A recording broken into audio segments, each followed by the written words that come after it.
Today I'll be teaching you guys how you guys can block ads on Facebook. So for this you need to click on menu at the bottom left of your screen and click on your setting icon at the top right. Now once you're inside your setting, at the top right you can see the search icon.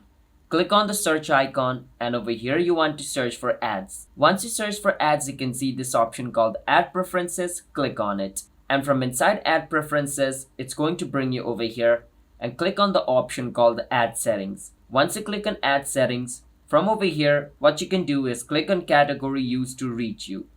Once you're inside categories used to reach you, over here you can turn off any of this. Like if you don't want employer ad, you can turn it off.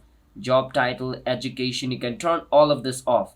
And if you want to turn others off as well, you can scroll a bit down and click on other categories. And from over here, you can choose what kind of things you want to remove. You can click on remove and they will be removed just like this.